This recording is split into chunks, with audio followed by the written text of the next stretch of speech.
Trusted gold buyers మీరు తాకట్టు పెట్టిన బంగారాన్ని విడిపించి ఈ రోజు ఉన్న మార్కెట్ ధరకు కొనబడును.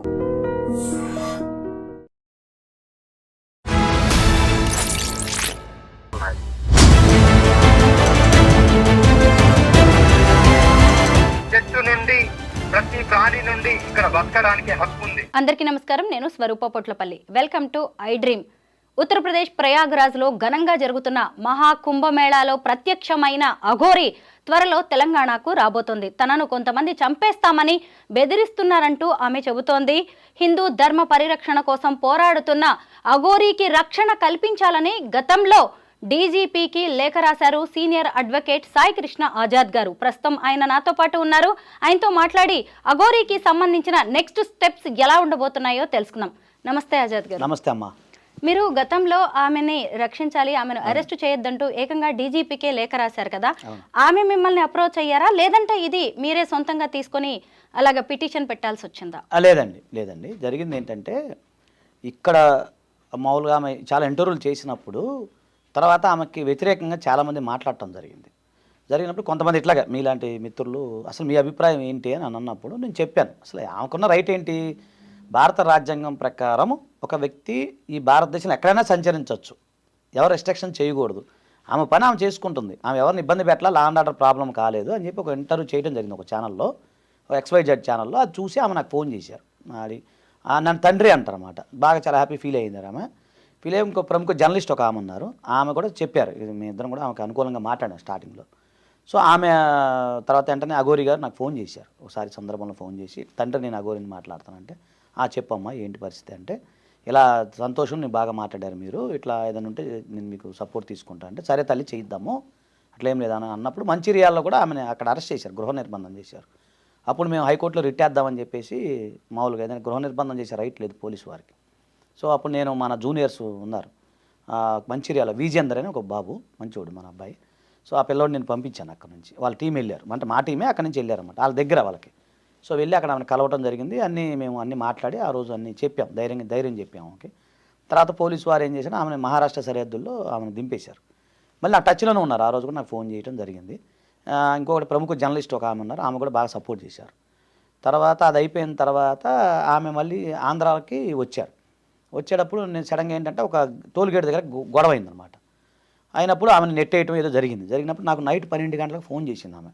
సో నేను మంచి నిద్రలో ఉన్నా, మళ్ళీ పొద్దున్నే ఫోన్ చేశాను, అమ్మా ఏమైందమ్మా అంటే, ఇట్లా నా మీద దాడి చేశారు అంటే, నేను చూడలేదు, అప్పటికి వీడియో చూశాను, మన ఛానల్లో కూడా చెప్పాము ఆ రోజు. అయిన తర్వాత చూసిన సరే ఇట్లా అంటే, మన ఇక్కడ మళ్ళీ ఏమైనా దాడి మీద జరిగే అవకాశం ఉందని భయం వేస్తుందంటే, వెంటనే నేను డీజీపీ గారికి లెటర్ రాశాను. ఆనరబుల్ డీజీపీ గారు తర్వాత 2 డేస్ తర్వాత స్పందించారు. అంటే మాది విజయవాడ కిష్టలంక అండి, కిష్టలంక నెహ్రూ నగర్ మా ఇల్లు, అంటే మొత్తం అంటే మాదంతా విజయవాడ కదా, నేను మా అడ్రస్ అదే, సో నా నేటివ్ అడ్రస్ అదే. సో విజయవాడ కిష్టలంక అడ్రస్ పెట్టేసి నేను రాయటం జరిగింది. వెంటనే పోలీసు వారు మా ఇంటికి వచ్చి మా అమ్మగారికి ఒక నోటీస్ ఇచ్చారు. అంటే నోటీస్ అంటే అదే, ఇలాగ మేము స్పందించారమ్మ డీజీపీ గారు, మీ అబ్బాయికి చెప్పండి అని. సో నేను పోలీసు వారు మళ్ళీ నాకు కూడా పెట్టారు, అప్పుడు నా నెంబర్ లేదు పోలీసు వారి దగ్గర. సో వాళ్ళు ఫోన్ చేసి చెప్తే ఇమీడియట్గా అది తీసుకెళ్ళి ఆమెకి నేను మళ్ళీ ఫార్వర్డ్ చేశాను. అప్పుడు జనసేన కార్యాలయం దగ్గర జరిగింది కదండి, మా ఇంటికి 6 కిలోమీటర్ల దూరం అప్పుడు జరిగినప్పుడు నేను అక్కడ మళ్ళీ ఇంకొక అడ్వకేట్ని అరేంజ్ చేసి ఈ పిటిషన్ ఏదైతే ఉందో అది అక్కడ నేను పోలీసు వారికి, మంగళగిరి పోలీసు వారికి వాళ్ళకి నేను పంపించాను. పంపిస్తే మళ్ళీ ఒకరోజు జస్ట్ ఏం లేదు, ఆమెను అరెస్ట్ చేసేసి తెల్లారి ఆమె ఏం అనలేదు, ఆమె భోజనం అవి ఏర్పాటు చేసి మళ్ళీ పంపించేశారు ఆమెని. అది అయితే ఆమెకి ఏంటంటే కొంచెం సైకలాజికల్గా లౌక్యం తెలియదు. అంతకుముందు గతంలో కూడా మన ఐ డ్రీమ్లో కూడా నేను మాట్లాడిచ్చాను, వేరే దాంట్లో మాట్లాడినప్పుడు ఆమెకి నేను అదే చెప్పిన, లౌక్యం తెలియదమ్మా, చట్టపరంగా కొంచెం ఇప్పుడు మీరు అన్నారు ఒక మాట 10 తలకాయలని, అట్లాంటివి అనకూడదు, గతంలో కూడా చాలా మాటలు అన్నారు. సో అలాంటివి కాదు, మీరు లౌక్యంగా మాట్లాడాలి, ఎందుకంటే చట్టం అనేది ఒకటి ఉంటుంది. సరే మీకు ఏంటంటే అఘోరీలకి చట్టం సమాజం మీద మీకు ఉండదు కాదంటలేదు, కానీ మనం ఒక సమాజంలో ఉన్నాం, దాంట్లో ఉన్నాము. సో చట్టపరంగా కొంత లౌక్యంగా ఉండాలి, మనం లౌక్యంగా మాట్లాడేటప్పుడు ఇలాంటి కొన్ని పదాలు మాట్లాడకూడదని గతంలో చెప్పాను.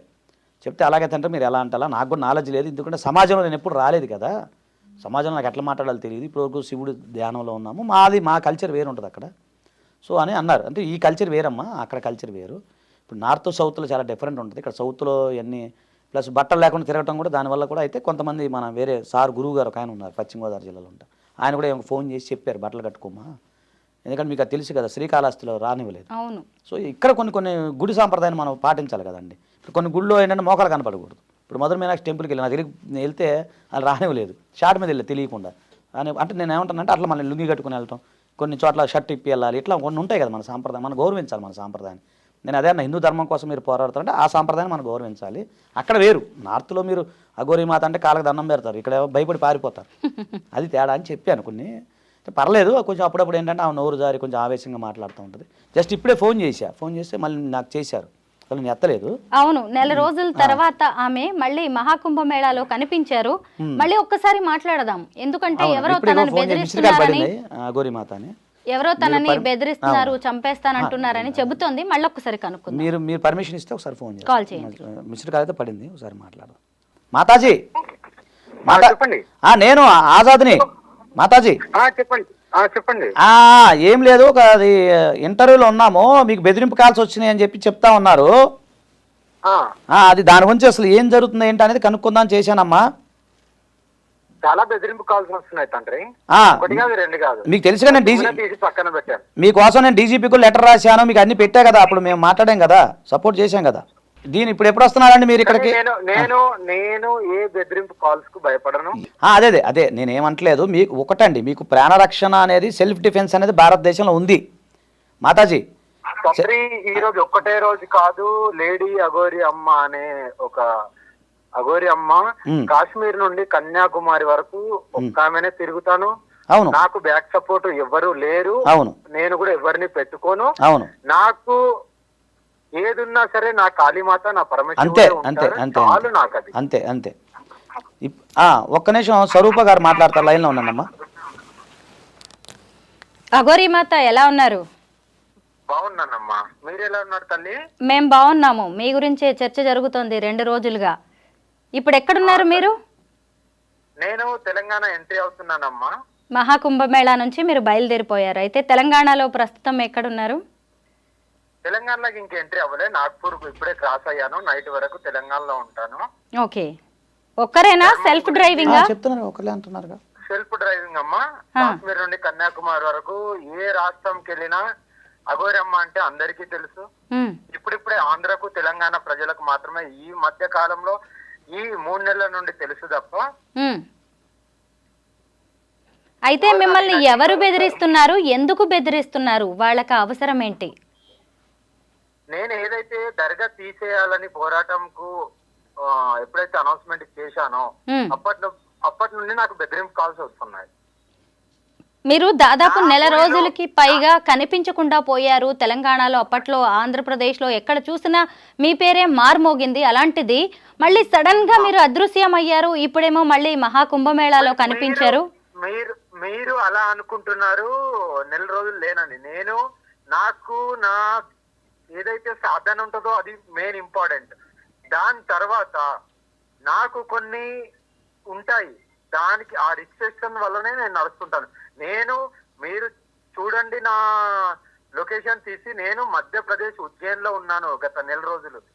అక్కడ నేను శివ సాధన చేస్తూ, నా వంతు నేను పూజలు చేస్తూ, ఇంకా ఎలా నేను ఇంకెంత కఠోరంగా నా ధర్మాన్ని కాపాడుకోవాలి, ఇంకెంత ఫోర్స్ గా వెళ్ళాలి, అప్పుడైతేనే నా ధర్మం నిలబడుతుంది, నా ధర్మాన్ని నేను కాపాడుకోవచ్చనే ఆ ఫోర్స్ గురించి కనీసానికి నేను ఎక్కడున్నానని ఎవ్వరికి తెలియకుండా నా పూజలలో నేను లీలమై మరింత శక్తితో వస్తున్నాను. అంతే.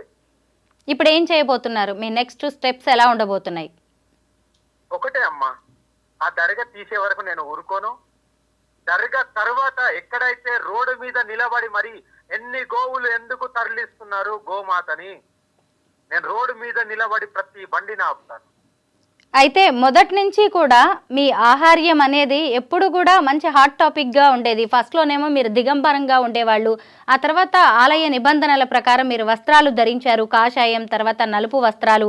అయితే ఇప్పుడు మళ్ళీ కొత్త గెటప్లో భలే అందంగా కనిపిస్తున్నారు, పెద్ద బొట్టు పెట్టుకున్నారు, అటు ఇటు ఇంకొక ముద్రలు ఏవో వేసుకున్నారు బొట్టు నుదుటిన. అమ్మా, ఎప్పుడు అఘోరి అమ్మ ఏ అవతారంతో వస్తుందో ఎవరికీ తెలియదు. ఓన్లీ పరమశివుడికి కాళీ మాత్రం వాళ్ళు ఏదైతే నాకు చెప్తారో, నా గురువు ఏదైతే చెప్తారో అలాగే నేను నడుచుకుంటున్నాను. అంతే. ఇంకా నన్ను ఆపే తరం ఎవరి వల్ల కాదు. పోతే ధర్మం గురించి పోవడం అన్న ఉండాలి, లేదంటే ధర్మాన్ని కాపాడుకునే అఘోరమ్మన్న కావాలి. 10 మందినైనా నాతో తీసుకువెళ్తాను, దమ్ముంటే రండి, నా ఎదురుగా నిలబడండి అని మీరు సవాల్ చేస్తున్నారు. ఎందుకింత ధైర్యం? అమ్మా నేను ఎవరినో చూసి నాకు నా బ్యాక్ సపోర్ట్, మీకు తెలుసో తెలియదో తల్లి, నా పేరు మీద 1 రూపాయి లేదు, నా పేరు మీద 1 అడుగు భూమి కూడా లేదు. నేను ఎందుకు భయపడాలమ్మా? నిస్వార్థంగా ఏది ఆశించకుండా ఓన్లీ ధర్మం గురించి, ఆడపిల్లల సురక్షితం గురించి, గోమాత హత్య జరగకుండా ఆపడానికి ఇంత పోరాటం చేస్తున్నాను. అఘోరి మాత, మీరు ఆడవాళ్ళ కోసం నిలబడతానన్నారు, హిందూ ధర్మం కోసం మీరు నిలబడతానన్నారు. ఆ తర్వాత శవ సాధన కోసం మీరు ఉజ్జయిని వెళ్ళారు. ఈలోగా హైదరాబాద్లో, తెలంగాణలో ఎన్ని ఘోరాలు జరిగిపోయాయో తెలుసా? ముఖ్యంగా ఆడవాళ్ళు చాలా మంది, ఈ రోజు కూడా మనం చూడొచ్చు, ఒక భర్త అయితే భార్యను చంపేశాడు. మీరు ప్రశ్నించే హక్కు ఉంది కదా నీకు, దానికి సమాధానం నేను ఇస్తాను. నువ్వు ప్రశ్నిస్తున్నావు కదా, ఇదే మీడియా అక్కడికి ఎందుకు వెళ్ళట్లేదు? వెళ్తున్నాం, మాట్లాడుతున్నాం దీని మీద, ఇలాగే మిమ్మల్ని ప్రశ్నించినట్టుగానే. అమ్మా, నోట్లకెళ్ళి శబ్దం బయటికి వస్తే పనులు కావు తల్లి, చేతలు కూడా కావాలి. అదే రేపు చేసిన వాడిని అంగం కోయడానికి ఎందుకు వెనకాడుతున్నారు? మీకు ఎందుకంటే మీకు ఉద్యోగాలు ఉన్నాయి, తల్లి తండ్రి ఉద్యోగం, వీటిలో మీరు ఈ మోమాయలో లీలమైపోయారు కాబట్టి, అందులో ఇరుక్కున్నారు కాబట్టి మీరు చేయలేరు. ఏది ఆశించకుండా నేను చేస్తాను. ఎవరైనా ప్రోత్సహిస్తే ప్రోత్సహించని, లేకుంటే కళ్ళు మూసుకొని ఉండని, కానీ నేను ఇలాగే ఉంటాను. ధర్మం గురించి, ఇలాగే ఆడపిల్లల గురించి పోరాడతాను. అఘోరి మాత, ఇంతకు ముందు కూడా మీరు ఆంధ్రాకి, తెలంగాణకి వచ్చినప్పుడు కొంత ఇబ్బందులు ఎదుర్కొన్నారు. మళ్ళీ ధైర్యంగా తెలంగాణకి వస్తున్నారు. ఇది నా ప్రాంతం, నేను నా వేములవాడ దర్గా వాటన్నిటిని తీసేయిస్తానని కూడా ఇంత గట్టిగా చెప్తున్నారు. ఒక్క మాట చెప్తా తల్లి, భూమాత ఎవరి సొత్తు కాదు. ఇక్కడ బతికే అందరికి, ప్రతి ప్రాణికి హక్కు ఉంది ఇక్కడ బతకడానికి. చెట్టు నుండి ప్రతి ప్రాణి నుండి ఇక్కడ బతకడానికి హక్కు ఉంది. రావద్దు అనడానికి మీరెవరు? నేను ప్రశ్నిస్తున్నాను. నన్ను రావద్దు అన్న వాళ్లకు నన్ను రావద్దు అనడానికి మీరెవరు? మిమ్మల్ని ఎవ్వరు రావద్దు అనరు. మీలాంటి వాళ్ళ వెనక నిలబడ్డానికి సాయి కృష్ణ ఆజాద్ గారు లాంటి వారు ఉన్నారు. అయితే మీరు ఒంటరిగా ఈ పోరాటం చేయలేరు. ఒక్క మాట, ఎవరినో చూసి నా బలగం బలహీనత ఏది లేదమ్మా.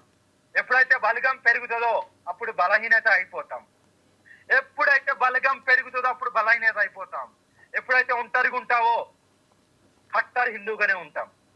అయితే ఒంటరిగానే పోరాటం చేస్తారా? ఒంటరిగానే చేస్తాను, ఒంటరిగానే ఉంటాను. ఎన్ని కేసులన్నా పెట్టుకొని నాకు కేసులు వర్తించవు. నేను హిమాలయాస్ లో ఉన్నా ఒకటే, చెట్టు కింద జైల్లో ఉన్నా ఒకటే, రోడ్డు మీద ఉన్నా ఒకటే, కింద ఉన్నా ఒకటే, జైల్లో ఉన్నా ఒకటే. ఆజాద్ గారు మీతో మాట్లాడతారు ఒక్కసారి. అమ్మా, మీరు చెప్పింది 100% నేను అదే చెప్తున్నాను. ఫస్ట్ కాంచి కూడా అదే చెప్తున్నా. మీరు ఎక్కడున్నా ఒకటే, ఎక్కడైనా సాధన చేస్తూనే ఉంటారు. కాకపోతే అమ్మా లైన్లో ఉన్నారా? చెప్పండి. ఇప్పుడు కాకపోతే ఏంటంటే మనకు ఒక రాజ్యాంగము, ఒక చట్టము అనేది ఉంటుంది. ఓకేనమ్మా? అదే నేను లౌక్యంగా ఆ రోజు కూడా చెప్పాను మీకు. ఒక్క నిమిషం ఆ రోజు కూడా చెప్పాను. రాజ్యాంగం అనేది మీరు రాసించుకున్నారు. మీరు అదే పర్వాలేదు, కానీ మనం రాజ్యాంగంలో ఉన్నాం కాబట్టి కొంచెం లౌక్యంగా కూడా ఉండాలంటున్నాం. అధర్మమైనప్పుడు రాజ్యాంగం ఏడికి పోయింది? అవునవును, ధర్మం అధర్మంగా ఉంది, రాజ్యాంగం ఏడికి పోయింది? అదే చేద్దాం, దాని ప్రకారంగానే చేద్దాం తల్లి. నేను ఏమంటలేదు, లౌక్యంగా కూడా ఉండాలి. ఆ రోజు అన్నాను. ఎవరి సపోర్ట్ అక్కర్లేదు, కాళీమాత పరమశివుడు చాలు. ఎస్, ఇది మంచి మాట అన్నారు. దేవుడు కూడా తన డైరెక్ట్ గా రాడు, దేవుడు మానవ రూపంలోనే వస్తారు. దేవుడు అనే వ్యక్తి కూడా మీకు తెలియదు ఏముంది. పీఠాధిపతులు మరి అది ఒక్క నిమిషం. భూములు తప్ప ప్రజల దగ్గరికి వెళ్ళి, అవును ప్రజల దగ్గరికి వెళ్ళి భూములు, ప్రజల దగ్గరికి వెళ్ళి డబ్బులు తప్ప అదే అఘోరి మాత. అందుకే నేను దేవుడు పంపించాడు అనేది అదే అంటున్నాను. దేవుడు అనే వ్యక్తి డైరెక్ట్ రాడు కాబట్టి ఎవరో మనిషి రూపంలోనో ఇంకో రూపంలో వస్తారు. అదే గవర్నమెంట్ గాను, సెంట్రల్ గవర్నమెంట్ కూడా నా మీద ఎన్ని ఆస్తులు ఉన్నాయి, ఎంత డబ్బు, ఏం లేదు అది ప్రజల. అవునవును, ప్రజలకు మనం ఒక కదం భూమి. అవును, మన గతంలో చెప్పాము, మీరు కూడా చెప్పారు ఆ రోజు మనం మాట్లాడుకున్నాం. మీరేం లేదు. అదే డబ్బు కాశ కాకపోతే తల్లిదండ్రులు అలా ఉండరు, అవును నేను ఇలా ఉండను, నేను కూడా హెలికాప్టర్లలో తిరుగుతా. అదే మాతాజీ, మాకు అవసరం లేదు. అదే మాతాజీ మీరేమంటున్నానంటే మీరు చెయ్యండి, పోరాటం చేయండి, అందరూ మీకు సపోర్ట్ చేస్తారు, మంచి పనికి ఇబ్బంది ఏం లేదు. అయితే ఒంటరిగా అనేది పోరాడాలి కాదని అనట్లేదు, ఒంటరితో పాటు 10 మందిని కూడా కలుపుకొని వెళ్ళాలి. సరే పర్లేదు. బలహీనత అలా కాదు బలహీనత అంటే ఒక్క నిమిషం నాకు 10 మంది వద్దు. ఒక్క నిమిషం పోతాను కావచ్చు, శరీరం వదిలేసి పోతాను, అదే అదే ఒంటరికి వచ్చాను అమ్మ కడుపులకి. అదే పర్లేదు మీ నిర్ణయం మంచిదే. కాకపోతే ఏంటంటే కొంచెం లౌక్యం కూడా ఉండాలి, కొంచెం అది సరే. ఇప్పుడు మీరు కొంచెం జర్నీలో ఉన్నట్టున్నారు, నేను తర్వాత మాట్లాడతానులే. ఓకేనా స్వామీజీ, మాతాజీ? ఓకేనా? రైట్. అయితే ఇప్పుడు నా డౌట్ ఏంటంటే, ఎక్కడో ఉంది అఘోరి, ఎవరికీ తెలియదు. ఆమె ఏం చేస్తుందని, అసలు ఆమెను చంపేస్తానని బెదిరించడం ఏంటి, ఫోన్ కాల్స్ చేయడం ఏంటి, ఎవరికి అంత అవసరం ఉందంటారు? అంటే నేను అప్పుడే చెప్పానండి, గతంలో కూడా చెప్తున్నా. ఇప్పుడు తెలియకుండానే దుష్టశక్తులు ఉంటాయి. ఇప్పుడు మనం మంచి పని చేసేటప్పుడు తెలియకుండానే కొంతమంది శత్రువులుగా మారతారు, శత్రువులుగా మనకు తెలియకుండానే గోతులు తీస్తారు. ఇప్పుడు మనకి ఎక్కడ అన్ని ఫ్యామిలీలో ఉంటుంది, అన్ని చోట్ల ఉంటుంది, మనం ఎదిగేటప్పుడు అన్ని రకాలు ఉంటుంది. ఇప్పుడు ఎందుకంటే మొదటిదాకా స్టార్టింగ్లో అఘోరి గురించి ఇంటర్వ్యూలు చేసి ఆమె కోసం నైట్లు ఆమె కోసం ఎదురు చూసిన మీడియా వాళ్ళు తర్వాత సడన్గా మళ్ళీ ప్లేట్ ఫిరాయించేసి ఆమెకి ఎంగనెస్ట్గా చేయటం మొదలుపెట్టారు. అంటే ఇది ఏ కోణంలో మనం అనుకోవాలనేది మనం ఆలోచించాలి ఒకటి. రెండోది, ఇప్పుడు ఆమె ఏమంటుంది, హిందూ ధర్మ పరిరక్షణ కోసం నేను పోరాడుతా అంటుంది. నష్టమేముంది? ఇప్పుడు ఆమె ఎవరికి ఏమైనా అన్యాయం చేయట్లేదు కదండి. ఎన్నో అన్యాయాలు జరుగుతున్నాయి భారతదేశంలో, ఎంతో కుంభకోణాలు జరుగుతున్నాయి, ఎన్నో స్కీములు జరుగుతున్నాయి, ఎంతోమంది భారత ప్రజల్ని దోచుకుంటున్నారు. ఎన్ని కుంభకోణాలు జరగట్లేదండి. ఎంత భారత ఆర్థిక వ్యవస్థ కొన్ని సందర్భాల్లో కుదేళ్ళు అయింది. ఇప్పుడు అర్షద్ మహల్ కుంభకోణం అయితే కుదేళ్ళు అయింది భారతదేశం. ఎన్ని గడ్డి కుంభకోణం, ఆ కుంభకోణం, ఈ కుంభకోణం ఎన్ని చూడలేదండి. ఇప్పుడు అలా ఏమేం చేయలేదు కదా, దానివల్ల ఏం లేదు. ఏమేమి ల్యాండ్ ఆర్డర్ ప్రాబ్లం చేసింది ఏమి లేదు. ఆడెవడో కొండను తవ్వి ఎలకను పెట్టినట్టు కోడిని కోసినందుకు కేసు పెట్టారు, అది 100 రూపాయల కేసు. అదొక విషయం వింత. నేను అది కూడా మాట్లాడాను తర్వాత, అదే కాంటే 100 రూపాయలు నేనే కడతాలేండి అని చెప్పి. ఏముంటుంది దాంట్లో? ఆమె చేసింది నేరం ఏంటి, ఘోరం ఏంటి? ఏమి లేదండి. ఏంటంటే ఒక భారతదేశంలో ఒక హిందుత్వం దాని మీద రకరకాల వ్యాఖ్యానాలు చేస్తుంటాడు. అదని ఇదని ఉన్నారు, చాలామంది తయారయ్యారు ఈ మధ్య. అదొక ఫ్యాషన్ అయిపోయింది. ఒక బైర్ నరేష్ అని ఆయన ఉంటాడు, ఏదో మాట్లాడుతూ ఉంటాడు, ఏదో అదే. మరి వేరే మతాల మీద మాట్లాడరు ఎందుకండి? వేరే మతాల మీద మాట్లాడే దమ్ము వాళ్ళకు ఉంటుందా? మాట్లాడలేరు. ఇంకో ఆయన ఏమంటాడు, ముక్కోడి దేవతలు అంటే దానికి ఒక సిస్టమ్ అని సంస్కృతంలో ఒక మాట చెప్పాడు ఒక ఆయన, పెద్ద ఆయన. అది కాకుండా ఏదో మాట్లాడుతూ ఉంటారు. అంటే హిందుత్వం అంటే ప్రతి ఒక్కడు మాట్లాడేవాడే, ప్రతి ఒక్కడు ఏదో నోరుజారి వాగేవాడే. మరి ఎవరు ముందుకు రావాలి? ఇప్పుడు అందరూ ఏమనుకుంటారు, మనదే వీర శివాజీకి జై, నేను కూడా వీర శివాజీకి జై అంట. మన ఇంట్లో వీర శివాజీ పుట్టాలని అనుకోను, నేను వీర శివాజీగా మారాలని నేను అనుకోను. పక్కింట్లో పుట్టాలనుకుంటాం, లేదా ఇంకోటి ఎవరో చేయాలి, మనం ఉండాలనుకుంటాం. అది మన సైకాలజీ, హ్యూమన్ సైకాలజీ. అయితే మొదటి నుంచి కూడా ఈ అఘోరి మాటలు కావచ్చు, ఆహార్యం అనేది కొంత ఫస్ట్ నుంచి కూడా డిఫరెంట్గానే ఉంది. ఇప్పుడు మీరు చూడొచ్చు, నెల రోజుల్లో అంతకుముందు ఇక్కడ కొప్పు లాంటిది పెట్టుకొని ఉండేది, ఇప్పుడు సాధువులు అఘోరియాలు పెట్టుకుంటారు కదా, అలాంటి జుట్టు వేసుకొని తిరుగుతుంది. అంటే అది నిజం కాదు అనేది తెలిసిపోతూనే ఉంది విగ్గులాగా. మరి ఒక హిందూ ధర్మ పరిరక్షణ కోసం పోరాడుతున్న ఆమె, సనాతన ధర్మం కోసం ఇంత పట్టుబడుతున్న మనిషి ఇవన్నీ ఎందుకంటారు? ఇగ్గు ఏమైంది మేడం, నా జుట్లో నేను ఇగ్గు పెట్టుకుని మీకు వచ్చే ప్రాబ్లం ఏంటి? అంతేనంటారా? అఘోరాగా కనిపించాలి అలా కాదండి, కాదు అఘోరా అంటేనే వింతగా ఉంటారు. ఒక బాబా చెయ్యెత్తి ఇట్లా ఆయన 10-20 ఏళ్ళు అవుతుంది ఆయన చెయ్యి పైకెత్తి కూర్చున్నాడు. అట్లా ఒక బాబా ఇంకోటి చేస్తారు, విన్యాసం చేస్తారు. ఒక బాబా దాందే ఉందండి. ఇప్పుడు ఆహార్యం ఆయన ఇష్టం, ఆమె ఇష్టం. ఇప్పుడు నాకు జుట్టు లేదు, నేను పెట్టుకుంటే మీకు ఆయన అభ్యంతరమా? ఆమె జుట్టు లేదని ఆమె పెట్టుకుంటే మనకేం అభ్యంతరం? మనం ఇప్పుడు ఆమె వేసుకునే బట్టలా, ఆమె వేసే ఫ్యాషన్ షోనా కాదు మనకు కావాల్సింది. ఆమె ఒక హిందూ ధర్మ పరిరక్షణ కోసం పోరాడుతుందా లేదా? ఎందుకీ మొండి ధైర్యం? అదే కొంచెం చెప్పే కదా, కొంచెం అక్కడ వాతావరణం వేరు. ఇప్పుడు ఆమె వచ్చిన వాతావరణం వేరు. నేను అదే చెప్తున్నా. మొన్న నా దగ్గర వేరే వీడియోలు కూడా ఉన్నాయి, నేను మాట్లాడినవి కూడా ఉన్నాయి. మన దాంట్లోనే మాట్లాడాం. అప్పుడు ఏమందంటే, అవును లౌక్యంగా నేను మాట్లాడాలి, నేను సమాజంలో లేను కదా, సమాజంలోకి వచ్చినప్పుడు ఒకలాగా ఉండాలి అన్నప్పుడు.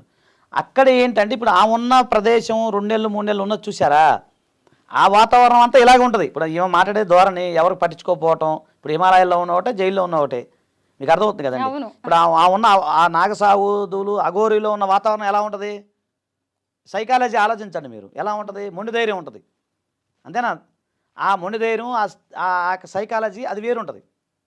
మళ్ళీ మన సామాజిక అరణ్యం ఇప్పుడు మన జనారణ్యం అంటాం మనం. జనారణ్యం వచ్చినప్పుడు ఇక్కడ సైకాలజీ వేరుంటుంది. కాబట్టి మనం అక్కడ ఉన్న సైకాలజీలు ఏంటంటే చాలామంది నాగసాధువులు కోట్లాది మంది రావటం, ఆమె అందులో ఇంతమంది నాకు ఉన్నారు, ఏదో చెయ్యాలని ఒక రకమైన ఆవేశం ఉండడం సహజం, కాదని అనట్లేదు. సో మళ్ళీ ఇక్కడ జనారణ్యం వచ్చేసరికి ఇక్కడ సైకాలజీ వేరుంటుంది. కాబట్టి ఇప్పుడు ఆమె ఉన్న సర్కమస్టాన్సెస్ ఆమె అలాగే మాట్లాడటమే కరెక్ట్. ఎందుకంటే మొన్నదాకా ప్రయోగరాలు 40 కోట్ల మంది దాకా వచ్చిపోయారు. విదేశీ సాధువులు వచ్చారు, సాధు సన్యాసులు చూస్తుంటే కళ్ళు అసలు ఏందబ్బా 150 సంవత్సరాలకు ఒకసారి వస్తుందని చెప్తున్నారు. మన అదృష్టవంతులం, మనం దగ్గర పోయి చూడపోయినా ఆ మీడియా పుణ్యం అని చెప్పి చూస్తూ ఉన్నాం. రకరకాల సన్యాసులు అబ్బా అట్లా ఉంది. ఇప్పుడు ఆమె ఇప్పుడు మనం ఇక్కడి నుంచి చూస్తేనే అంత ధైర్యం, మనకి హిందుత్వంలో బ్లడ్ ఉడికిపోతున్నప్పుడు ఆమె అక్కడ ఉండి వచ్చినప్పుడు ఆమెకు ఏమనిపిస్తుంది, ఏదో చెయ్యాలి, ఈ సమాజాన్ని ఏదో చేయాలన్న ఆవేశంలో వస్తారు సహజం. మళ్ళీ ఇక్కడికి వచ్చిన జనారంజనకు వచ్చిన తర్వాత ఆ వేడి చల్లారిపోతుంది. ఇక మీదట కూడా మీరు అఘోరీతోనే ఉంటారా? ఖచ్చితంగా ఉంటానమ్మా. నేను ఒకటి చెప్తాను, అఘోరి అనేది పక్కన పెడితే హిందూ ధర్మం కోసం, హిందూ పరిరక్షణ కోసం ఎవరు ఏ ప్రయత్నం చేసినా ముందు నిలబడేది నేనే.